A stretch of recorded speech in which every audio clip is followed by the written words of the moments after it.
पितृसत्ता केवल एक सामाजिक ढांचा नहीं बल्कि यह एक अदृश्य जाल है जो स्त्री की सोच, संवेदना और आत्म छवि को नियंत्रित करता है। यह व्यवस्था महिलाओं को त्याग, सहनशीलता और चुप्पी का पाठ पढ़ाकर उन्हें यह यकीन दिलाती है कि उनकी सबसे बड़ी पहचान दूसरों के लिए जीने में है, न कि खुद के लिए।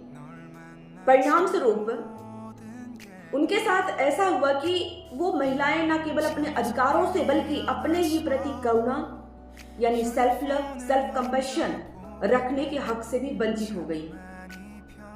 भारत के परिप्रेक्ष्य में सीता को एक आदर्श महिला के तौर पे दिखाया गया है। सीता का आदर्श स्त्री बन जाना और उनके मौन को महानता का प्रतीक मानना दरअसल उस पितृसत्ता की योजना है जो स्त्री को उसकी पीड़ा में भी गरिमा ढूंढने को मजबूर करती है। लेकिन जैसे जैसे साहित्य, मनोविज्ञान और नारीवादी दृष्टिकोणों के माध्यम से इस चुप्पी को पढ़ा और समझा गया, यह स्पष्ट होता है कि सीता की कथा केवल आदर्श की नहीं, असंतोष और पीड़ा की भी कथा है। एक ऐसी पीड़ा जिसे पीढ़ियों की स्त्रियों ने भीतर ही भीतर जिया है। आज स्त्रियां अपनी पहचान बनाने के लिए बिना किसी की परवाह किए वो इस व्यवस्था से बाहर निकल रही हैं। औसतन कम, लेकिन अपने अस्तित्व की लड़ाई में पीछे नहीं रही, क्योंकि उनको पता है कि ये व्यवस्था, ये बनाई गई योजना, इंडियन सोसाइटी, उनके कल्चर उन्हें बांधते हैं, उन्हें खुली हवा में सांस नहीं लेने देते, इसलिए वह विद्रोह कर बैठी हैं। स्त्रियां अब शादी को प्राथमिकता नहीं देती हैं। जो उन्हें जिंदगी भर से यह डराया गया कि तुम किसी पुरुष के ही संरक्षण में अपने जीवन को बिताया जा सकता है, तुम्हारा साथी होना आवश्यक है, तुम्हें कौन साथ देगा, वो इस भ्रम से बाहर आ रही है। Marriage not the guarantee who will be at your and with you. मुझे भी पूछते हैं लोग, आप शादी कब कर रहे हो?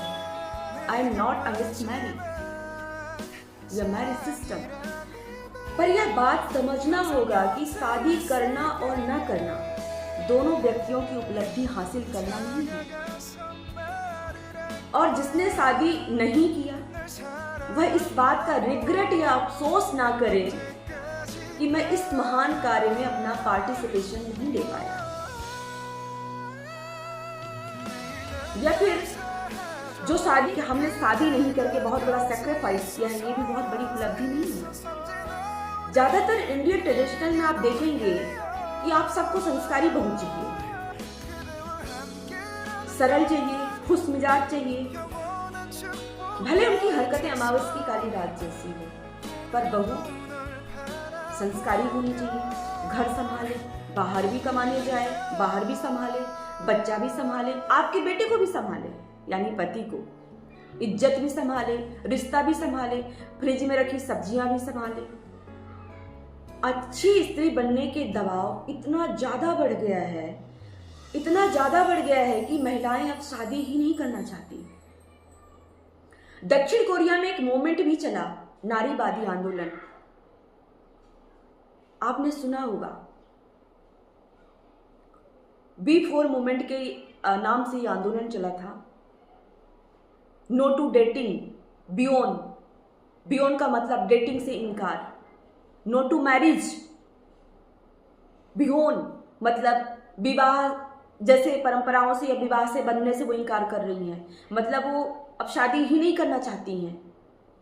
नो टू सेक्सुअल रिलेशनशिप, बिसेक्सिव मतलब वो अब सेक्स भी नहीं करना चाहती हैं, वो यौन संबंधों से इनकार कर रही हैं। नो टू चाइल्ड बर्थ मतलब वो बच्चा भी पैदा नहीं करना चाहती हैं। आखिर इनके मन में इतना बड़ा विद्रोह पैदा कैसे हुआ? बच्चा पैदा करने से इनकार कर रही हैं। मतलब आप सोचिए कि भारत में भी इसका प्रभाव हो सकता है, देखने को मिल सकता है। आप अगर ऐसा नहीं सोच पा रहे हैं तो आपकी बड़ी भूल है। 4B मूवमेंट शादी नहीं करना, बच्चे पैदा नहीं करना, डेटिंग नहीं करना, सेक्स नहीं करना। हमें शादी नहीं करना का मतलब तो क्या हम कैजुअल रिलेशनशिप या ओपन रिलेशनशिप या वन नाइट स्टैंड ऐसी चीज़ों में इन्वॉल्व होंगे? ऐसी चीज़ों को हम क्या अडॉप्ट करेंगे? नहीं, हमें वह भी नहीं चाहिए। हमें सेक्स ही नहीं करना है आदमी के साथ। No physical relationship with any man and any situation. 4th आता है कि हम अब बच्चा भी नहीं करेंगे, अब हम प्रोक्रिएट भी नहीं करेंगे, अब हम प्रोडक्टिव भी नहीं हैं इस मामले में। हम बर्थ रेट ही गिरा देंगे। साउथ कोरिया में इस चीज को बहुत सारी लड़कियां अपना रही हैं और इस मुद्दे में ग्लोबली बात भी हो रही है। बहुत सारी फैमिलिस्ट इस बात को कंसीडर भी कर रही हैं। 4B मूवमेंट आया कैसे? आप इसके पीछे के चीज़ों को समझना पड़ेगा। इसको समझेंगे कि वहाँ की जो कल्चर था वह भी हमारे इंडियन सोसाइटी की ही तरह था। वहाँ भी पैट्रियार्क बहुत इतना बढ़ चुका था, पितृसत्ता यानी पुरुषों की शासन सत्ता। ब्यूटी स्टैंडर्ड भी बहुत बढ़ चुका था। बॉडी परफेक्ट दिखे, पुरुष के लिए महिला अट्रैक्शन का केंद्र बनी रहे। बच्चे पैदा होने के बाद भी बॉडी एकदम मेंटेन्ड है, फुल्ली परफेक्ट दिखे, ताकि पुरुष की जो सेक्सुअल डिजायर है वो पूरी करे और जो उसका एक अट्रैक्शन है वो बना रहे। यानी इतना हाई एक्सपेक्टेशन हो गया था महिलाओं के लिए, इतना ज़्यादा हाई एक्सपेक्टेशन हो गया था। महिलाओं को लगा चलो we had enough, now we are opting out, कि महिलाओं ने इस आंदोलन शुरू कर दिया। हालांकि पुरुषों ने बहुत विरोध किया इस चीज़ का और इस आंदोलन को मैन हेटिंग के नाम से भी जाना जाता है।